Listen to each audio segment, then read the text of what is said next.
All right, all right. What's going on, party people? I'm back home. Let me make sure this microphone thing's set up right. Yep. All right, cool. Yeah, all right. So I'm back home. Read a few of the comments from the video I did earlier called Insurance Talk. I guess this one would be called Insurance Talk Part 2 or number 2 or whatever. I don't know. But I wanted to show some stuff because now somebody made a comment in there. Um, didn't really understand it per se. I sort of understood it, but they were basically saying there was a lot of generalizations in this video. I thought I was pretty specific on what I was talking about. Um, but at the same time, there's nothing wrong with generalizing because at this, on the other side of the house, when you are very specific, then people are like, well, that ain't everybody. So, out here in this social media, YouTube thing, you get specific, then people say, oh, that's not everybody. Then you generalize, well, what are you specifically talking about and all of that. Um, so I have to go back and look at the video again to understand. I even replied back to the individual asking them to tell me what was generalized and what was superfluous. I always mess up that name, but I guess I still don't understand. And all of that. So be honest, it seemed like you were trying to throw shade at me about what I was saying in the video.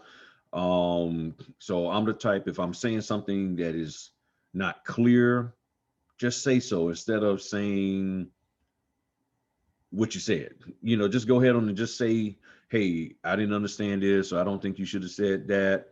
Or if you want to hit me up directly, that's fine. But we're here trying to learn.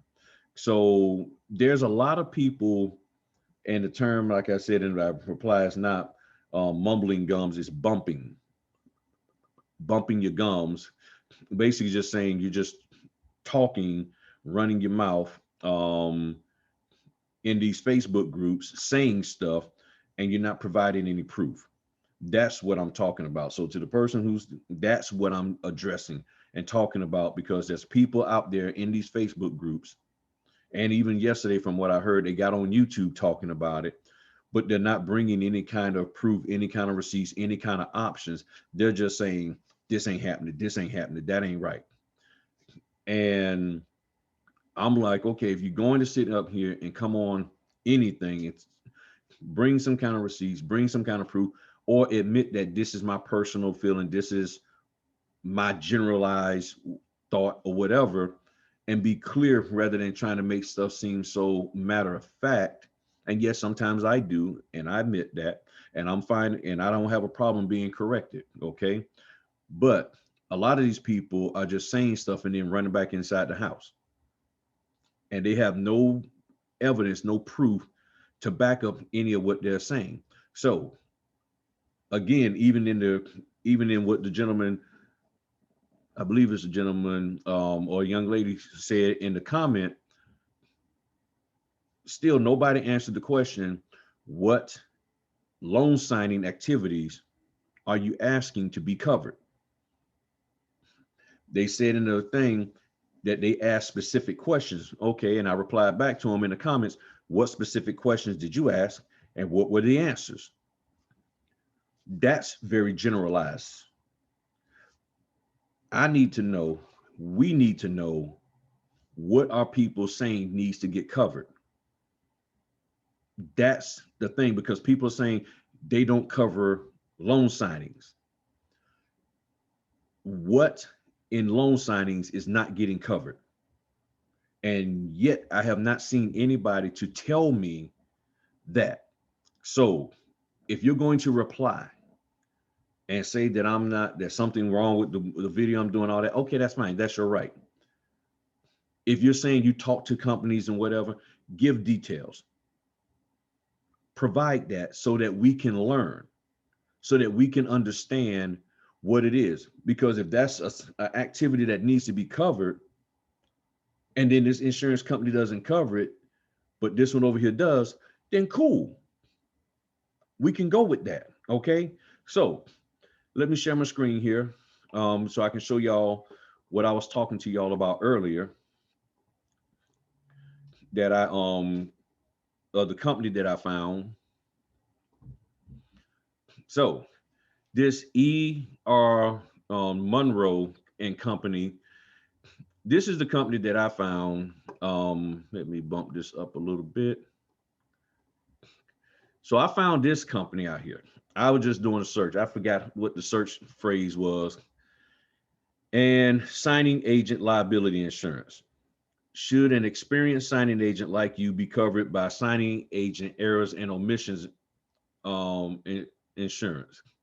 And it said notary liability insurance, E&O, only covers notarization. You covers the notarizing you do in a signing.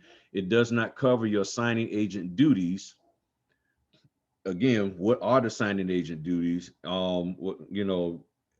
That you're really specifically talking about, and it's saying such as reviewing the documents with the borrower, calculating rescission dates, and returning date-sensitive loan packages. Okay. See, here's the thing,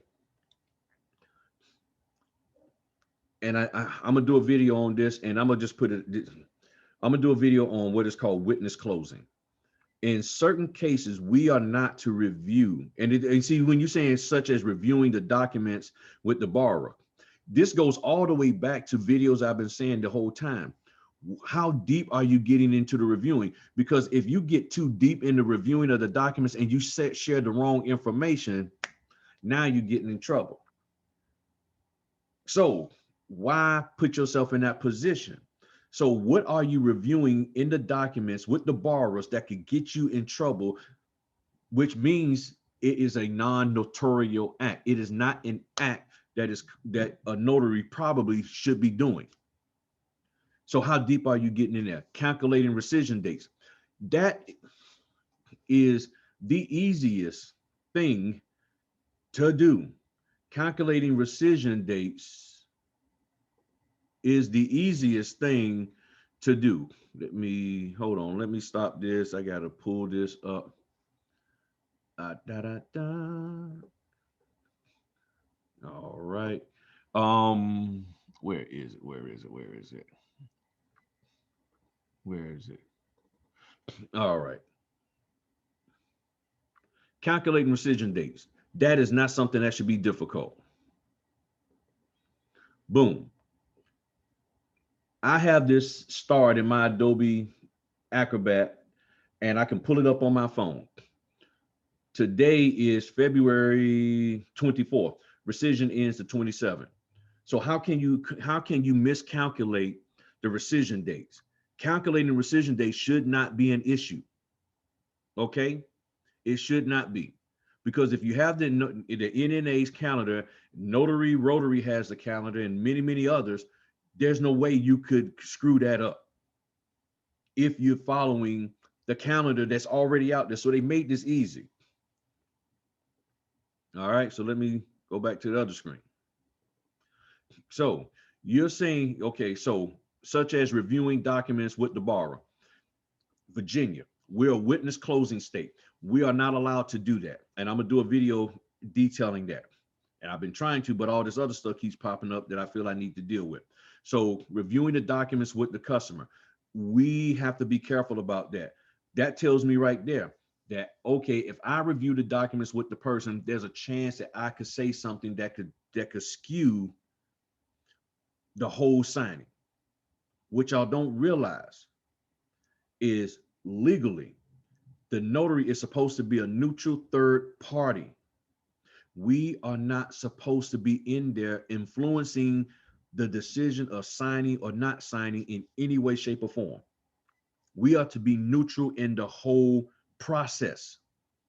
We have no voice or say so in this. We are not to try to direct somebody to sign or not sign.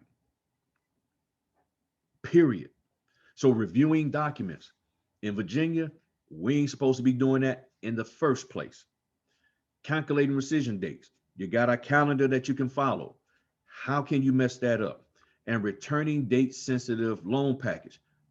Like I said in the other video, which was based off of this, if you're not playing around and overbooking yourself, and that is not a generalization, that is specific. And because there's notaries out here who are overbooking themselves, no, and then they won't do scan backs, and they will not get these documents shipped out on time. So now it says lawsuits against signing agents are becoming more common. Why are they becoming more common? What in the world are we doing that is making it more common? Even if you're innocent, you could still face significant legal expenses for defending yourself in a lawsuit, and the company who hired you is under no obligation to help you. Again, this proves, let me get back to y'all. I want y'all to see me on this one. This proves everything that I've been telling y'all from the get-go for the last 3 months.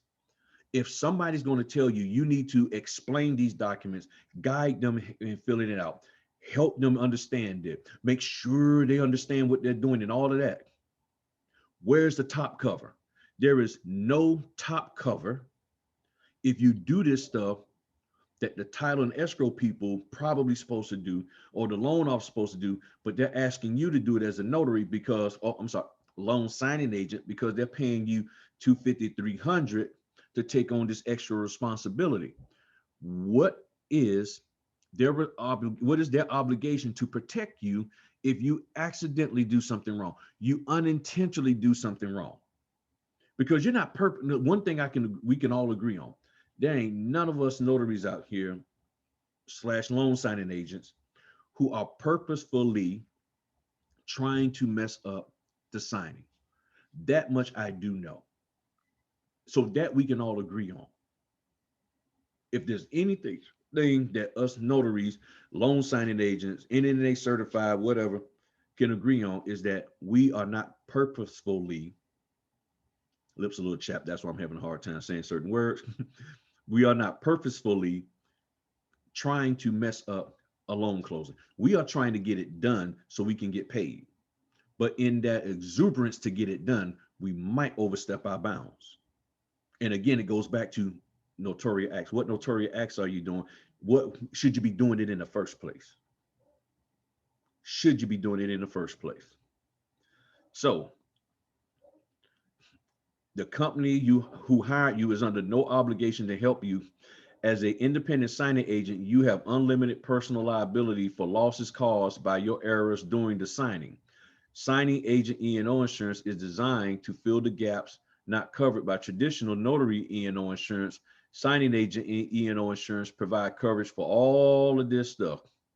Now, this still goes back to you understanding, one, how to notarize documents correctly. Two, paying attention to what you're doing. Three, not going in there rushing and trying to get it done in 15 minutes. That's what it talks about. Four, that unauthorized change, this here, missing initials, mainly this here, this unauthorized change, you not sitting here adding stuff and doing stuff to the documents because you think so. Well, I'm gonna put this here. Why are you putting that there? I've gotten phone calls and notice saying, well, I was gonna put this here. Why are you putting that there? Well, who told you to put that there? Well, I just thought, if you don't have a reason to put that there, don't put it. Now you talk about missing initials and non-notarized signatures. Well, that paying attention to detail. But see, the other side of the missing initials is the unauthorized changing to documents, which is adding initials to a document that they didn't ask you to add to them. That's why I've been getting all these instructions saying, do not put X's or any marks or any anything on the document that we did not ask you to do. So if you've been trained by your trainer, whoever he, she, or they are, because sometimes I think this couple's doing it. If they didn't ask you to do this and you've been trained to do it, you better check yourself. You really need to check yourself, because you're about to go down a slippery slope of lawsuits. Negligence of the signing agent to complete the documents in a timely manner. The way you protect, in my opinion, and let me go back and say, as I've said before, and I'm gonna say it again on this one, I'm not a lawyer. This is not legal advice. I'm just sharing my opinion, what I deem this stuff is all meaning. Okay. You don't get this stuff done in a timely manner.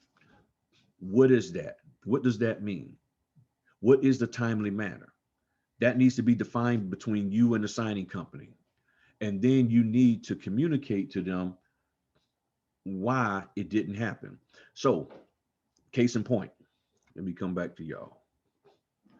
Case in point, I think 2 weeks ago, I get a signing. I'm in the signing. I get there. Well, I actually got there like 3 or 4 minutes late. Oh, thanks, man. Oh, here you go. 3 or 4 minutes late because of rain, traffic, and there was something else that came up. But whatever the case may be, but I got there like 1:04 or something like that.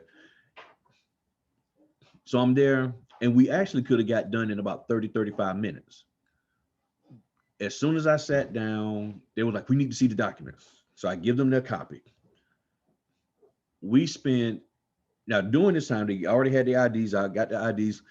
I'm already done with the IDs, and they're still communicating aggressively and fervently with each other, not at each other, but with each other, about why there's a 38-cent change and why this change and that change and that change and this change. And they going back and forth with with each other. And then they wanted me to answer the questions. Well, can you answer this question? Can you answer that question? Well, why is this? Why is that? Why is there a 38-cent change? I can't answer that. Protecting myself. I can see this might not end good. I said, you need to call your loan officer. No, we ain't need. I ain't gonna do that. Well, we need to know this and we need to know that. Started back asking me questions after I already shared with them that I couldn't answer. Then I said, okay, we need to call the loan officer. Okay, we'll call him. He didn't pick up. Went to voicemail. I got his number off the instruction sheet. Started to text him, and y'all say, wait, you told us this. Yes, I did. I started texting him. I realized, I already have him in my contacts. Sent him a text message. Within 30 seconds of me sending him the text message, he was calling them. Got it all resolved. Now, you say, what's the big deal about all of that? The big deal is it caused me not to be done in the 1 hour that signing company wanted me to do.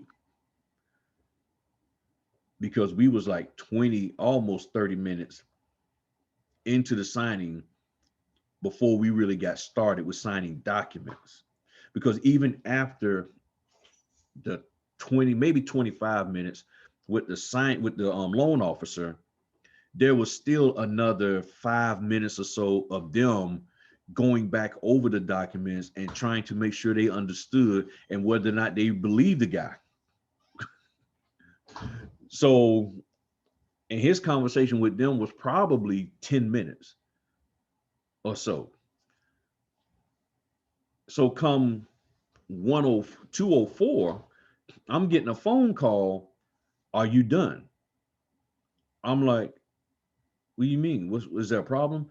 Well, we waiting to hear if you done yet. I'm like, okay, no, I'm not, because there was this problem, that problem, and the other. And we didn't get started for like 20, 30 minutes because they were not comfortable with the numbers. There was things that had changed. Oh, we didn't know that. I know you didn't know that because there was no way, I'm saying to myself, you couldn't know that. So they automatically assume that, oh, you're delaying things. I'm not. Trying to get it done, but I can't get it done if you keep, calling me. That kind of stuff, that's where I'm saying you got to be willing to communicate. So even if you think you're going over, you need to communicate. You need to type and say, hey, not always call, but put in writing, in SnapDocs chat thing, in signing orders, little contact us and type them and send them back a note, because they save that, they keep that, they have to for their auditing. I suppose they should. I would assume, because if somebody came back and said, okay, they communicated with you, where's the record that they did? Because if it's somebody suing me, I'm gonna say, hey, I typed them a notification and saying I'm not allowed to collect funds. I'm not allowed to do this. I can't certify notes. And then they go to them saying, okay, where's this at? Where's the log at that this message was sent to y'all? What do you mean you don't have it? Where is it at then? So that's what I have. That's what I'm talking about. Communicating to them. So if you're talking about you're going to be late doing something, that's why you got to communicate to the signers, communicate to the signing companies, all of them. I was working with a new signing company. They and in their thing, they say you got to call us if you're not going to be on time. I was going to be 3 minutes late. And like I said, lately it's been a lot of cancellations and then issues with the documents with your previous client that really holds you up. And I'm sitting here like, okay, so I'm flying, not too fast, but I'm flying to get to them. And I see that I'm gonna be 4 minutes late. And I'm like, I know what they want me to do if I'm going to be late. So I contacted them and told them. And yeah, I was 4 minutes, 6:34, got there, got the signing done, did everything perfect. At least I hope I did. I never heard anything back. And we was good. But I followed the directions that they gave me, which was to contact them if I'm going to be late, especially with a new signing company. Now with some of the old other ones, I'm more established with them. We have an agreement. They know that I always contact the customer if I'm going to be late, and I send them a text.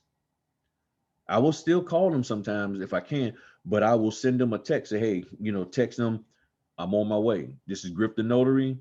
Got held up. I'm in traffic, but I'm on the way. So I have a record showing he contacted them and let them know that he's on the way.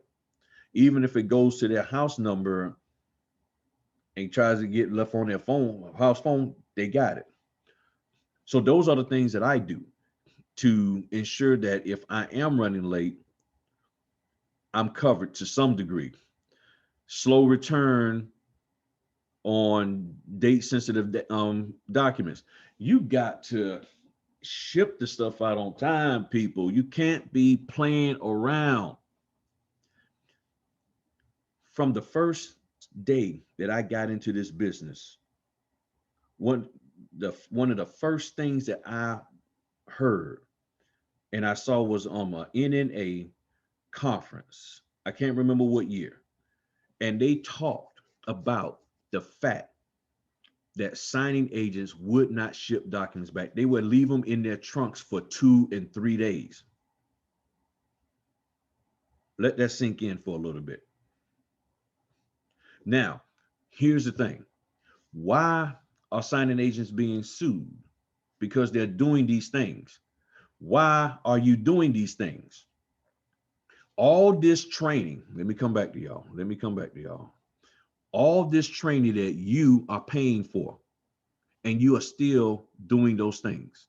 You're paying all this money for training, all this money for these books about how many signing companies to sign up for, all of these extra signing company this, all of these here extra programs, premium programs, gold plated programs. You're paying all this money for that, and you still are getting documents late. You're still doing activities to get you sued.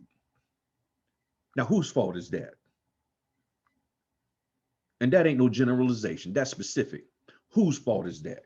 It ain't mine. That ain't how I learned to come into this business. I don't know what the heck they teaching now, but that ain't what I learned. I was not taught to be that careless with the business, the job that I'm doing as a notary. I'm sitting here looking at it. You're getting sued for those things. Why are you doing them? When you going to stop? That's the question. Well, I want protection against that. Why are you doing it in the first place? Any good lawyer would ask that. Why did you do it in the first place? Why did you put the documents in your trunk? Well, I was protecting, and you didn't realize that you needed to drop those off. You knew you did the signing. You knew you completed it. You did the completion report. They're sitting in the trunk in envelopes with this daggone label on them, and you just forgot to drop them off. And they sat there for 4 days. Didn't you have other signings during that time? Yeah. And you just forget you just didn't remember that, oh, I needed to ship these off. That's negligence. That shows you're not taking this thing serious.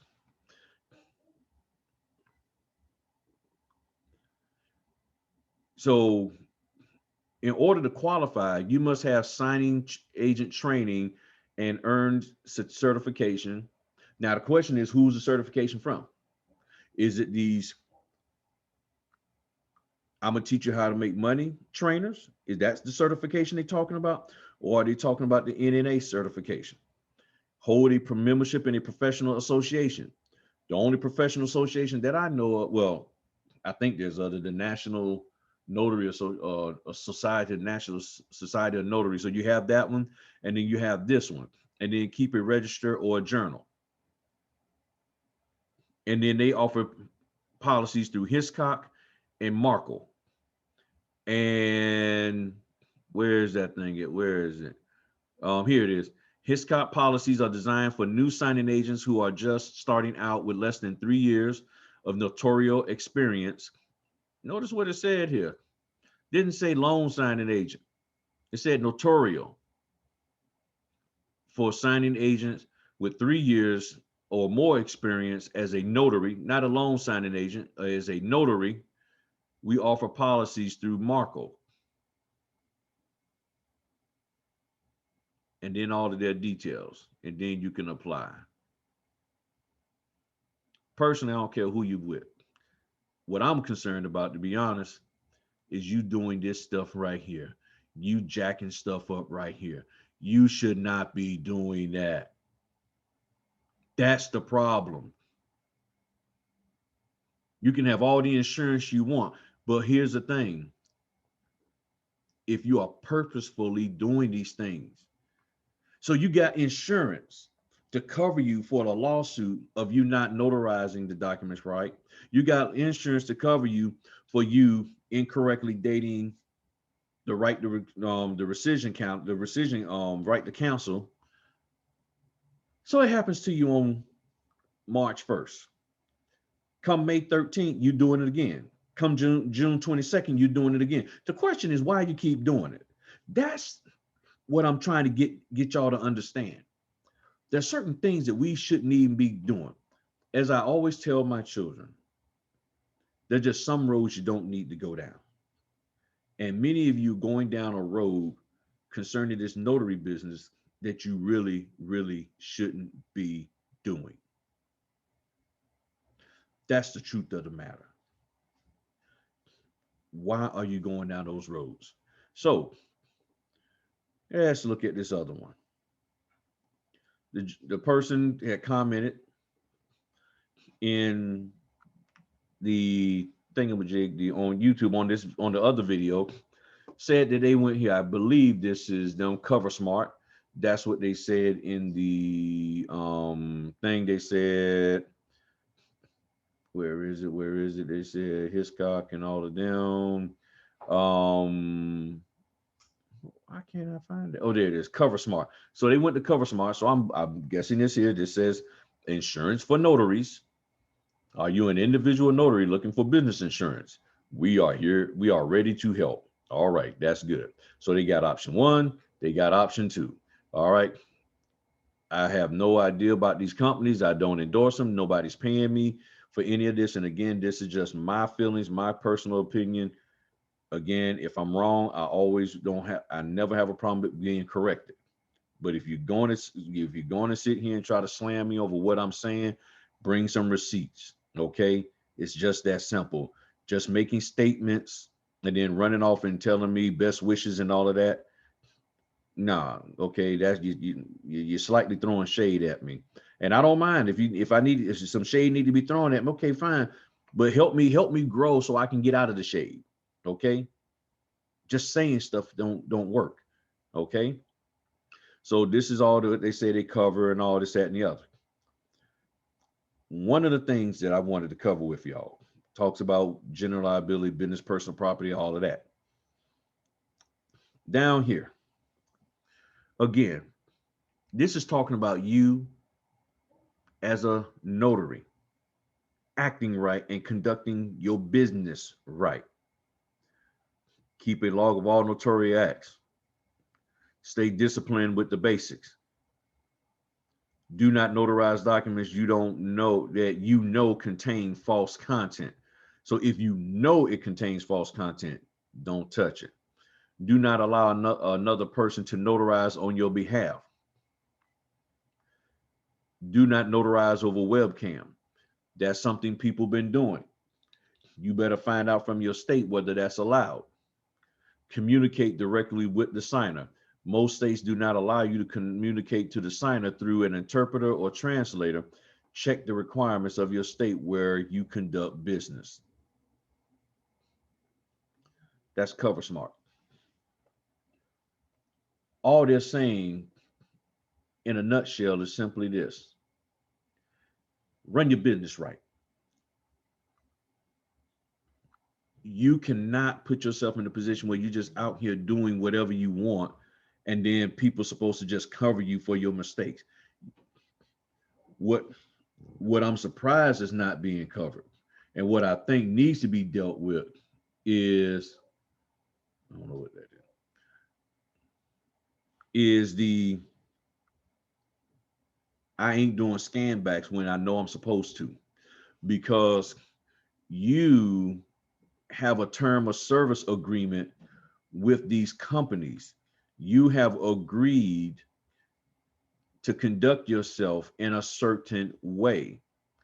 And when you take these orders, you are agreeing to abide by their, I'm trying to see if I can find a service agreement from a company. You are agreeing to do your job in a particular manner. And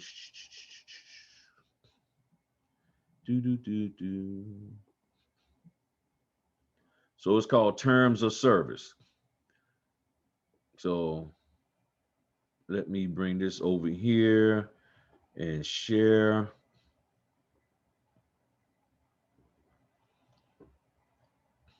This here is the terms of service. This is in SnapDocs. In SnapDocs, I can't really show y'all because if I showed y'all how to, it's in the contact us. In SnapDocs companies have this. And they have all of what you agree to, they agree to, all of that in their thing. And you are supposed to follow these terms of service. Bottom line. So it says, if you violate these restrictions, terms of service, you agree to indemnify priority title and escrow for any losses, costs, damages, including reasonable attorney fees incurred by the title company and relating to or arising out of such breach. So you, not priority title, are responsible for your behavior on the priority title website and signings facilitated by them. So you are responsible. It even says here, you understand and acknowledge that priority title does not screen customers in any way. You understand that priority title shall not be liable for any damages arising out of the services rendered to the customers through the priority title escrow service. So they're telling you, you're an independent contractor. You agree you shall act as an independent contractor and perform the services hereunder. Nothing in this agreement is intended or shall be constituted to constitute you as a partner, employee, or agent of them. Okay, so, or you being in a joint venture relationship with them. All of this here is what you need to understand. Bottom line. And if you do not understand this, then you may need to bow out of this business. All responsibility and liability Okay, that's with electronic stuff. But you need to read and understand these terms of service. You need to understand this so you can know how you're supposed to operate with these companies. And the problem is that folk want to just act any old kind of way and then get upset when they get their hands slapped. Do your stuff right. That's why I said I keep talking to y'all about, hold on one second. Okay, there, that focus is off. That's why I keep talking about you having a business mindset. And a lot of you do not have a business mindset. You're just out here. And then, and now, let's just take everything that I've said for however long I've been on here, and I had no intention to be on this long. Why wouldn't you have an LLC? If you're going to go out here and act up and do stuff that's not right and put yourself in a position that you could be sued, or even if somebody lied on you and whatever, you need your personal assets protected. Well, a LLC, the correct business entity provides that. Nah, I don't need a LLC because so-and-so said in Facebook that you don't need that until you hit $100,000. Well, you're getting sued when you're making $35,000 a year. You getting sued at $35,000 a year. You want them to delay this lawsuit till you hit 100K and then get your LLC and now come back with the lawsuit? That ain't happening. You got to protect yourself. Y'all got to stop listening to everybody. And even if you got to stop listening to me, then fine, stop listening to me. But you got to just stop taking everything that everybody says as, okay, that's truth. Especially when they're not bringing you receipts. I know y'all tired of me saying that, but that's just the bottom line truth. Evidence. Think about it. If you're in a lawsuit, what are they going to do? I'm trying to get this camera straight. What are you going to do in the lawsuit? Bring evidence. And you're unwilling to bring evidence? I ain't got no evidence. Where's the proof? I ain't got none.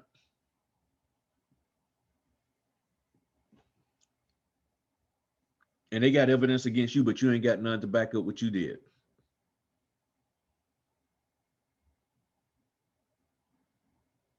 And now the only thing that's standing between you and keeping your home and all of your personal assets is possibly that LLC. But nah, I ain't doing that because I ain't making that much money from it. I'm gonna spend my money on marketing and getting all this here fancy gear. Well, that money you spend on all that fancy gear that you really probably don't need, could have started your LLC. Nah, man, they be hitting you up on them taxes with that LLC, man. Nah, dog, I can't make, nah, man, I ain't messing with that. That tax thing is just so complicated. All right. You, your wife, and your kids in that homeless shelter. I guess that's less complicated. And I ain't trying to be mean or disrespectful. I'm honestly, I'm not. But the reality of it is, people are saying stuff out here and they can't prove, they can't validate, they can't back any of that stuff up. They heard it from somebody who heard it from somebody who lied about it from the beginning. And now you in a lawsuit because you listen to Ray Ray and them. That's what I'm trying to help y'all avoid. And you got all these people out here, give me money, give me money, give me money. Creating products that you can easily get yourself. You can get free. Somebody asked me about the page. That's a whole lot of work. Just buy a page separator. Got it. But some people don't have the $50 because they already tapped out everywhere else. Somebody talking about, well, you can just walk in the store and buy a printer. Okay, you just don't buy any old printer. You just don't. You just don't go. Well, nobody don't have to buy. Everybody talk about buying a brother. You can get an HP or a Lexmark. Okay, then fine. Tell me what HP and Lexmark is going to be out there. Because what I've been hearing is that the HPs, certain HPs, not all, but certain HPs aren't working. I already know, and a lot of people know that the brothers can't communicate with Macs. Then check this out. See, when you talking about, oh, you just walk into a store and buy a printer. See, you need to know stuff. One of the subscribers called me the other day and said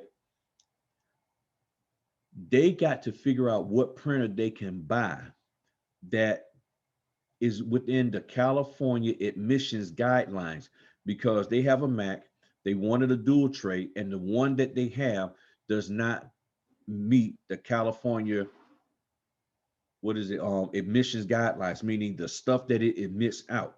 I'm like, what in the world can a printer admit out? You mean this thing here is admitting stuff they're gonna kill me? I'm not saying that it's not, but I'm like, okay, what the heck is it admitting that I am going to die from? So California says your printer can't be in the house.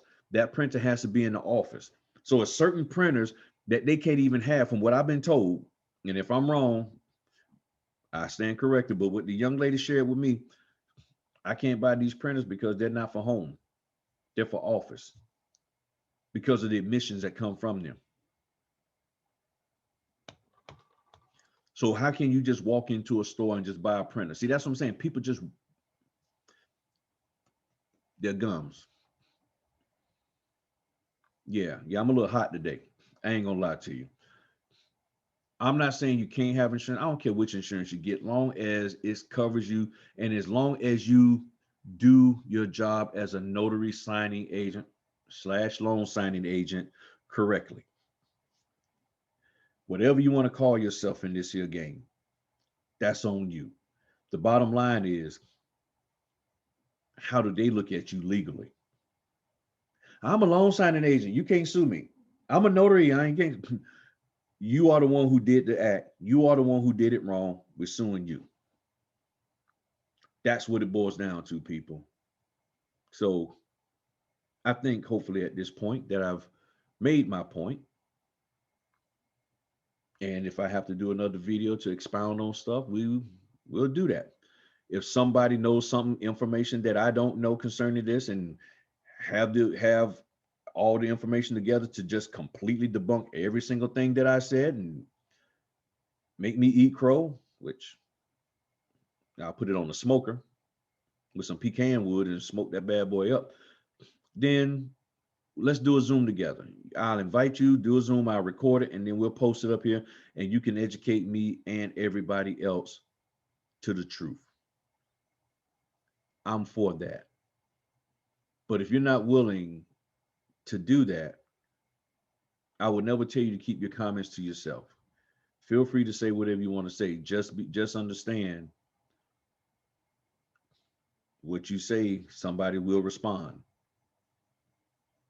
Okay, so if you don't want people responding, if you don't want somebody saying something back to you, if you feel that you just want to be able to just come and just say a blanket statement and nothing, and it don't get addressed, like I always say, you come at me, I'm gonna meet you at the front door. Because I don't think there's no need for that in the first place. I think we can have civil conversation, civil dialogue, but you got to be willing to properly communicate your point, your position, and then properly defend it without getting mean and nasty with people, without sitting in here calling people names and stuff. And that's what I'm talking about, us people, you know who I'm talking about, we tend to do, rather than have the proper dialogue and to discuss it and to accept when we're wrong, and when we see the evidence, and then also somebody present the evidence. We rather sit here and bash somebody. We rather sit here and attack people, and I'm gonna shut you down, I'm gonna do this to you, I'm gonna do that to you. Okay, But this the things, the situation still exists that people getting sued for doing things that they shouldn't be doing as a notary. How do we resolve that? You can shut me down, you can shut everybody down, but the issue is still out there. And does the issue reside with you? So I know I was trained not to even go down that road, but apparently a lot of you weren't. So I'm gonna do everything I can to help you to keep from going down that road. That's why I end up answering phone calls when people are at the signing table. That's why I sit there and do document reviews to help people out. So if you think that I'm saying something wrong, you don't like what I'm saying, you think I'm going overboard with this, okay, then the question is, what are you doing to ensure your fellow notaries, loan signing agents, aren't notarizing documents incorrect, aren't calculating the dates wrong on the rescission calendar, so forth and so on, making sure that they get the documents shipped out on time. What are you doing to help them? Forget me. Let's focus on the people who need help. Let's focus on those people who are just coming into business in the last year and they're still trying to get their feet. Let's focus on the people who just got their first signing and they're nervous and they're scared and they need help and they need somebody to talk to. Are you making yourself available to do that for them? If you are, great. You don't even have to publicize. If you're not, then you need to start and just make sure you got your act together to where you're giving them correct information. That's what it's all about, people. All right. Peace.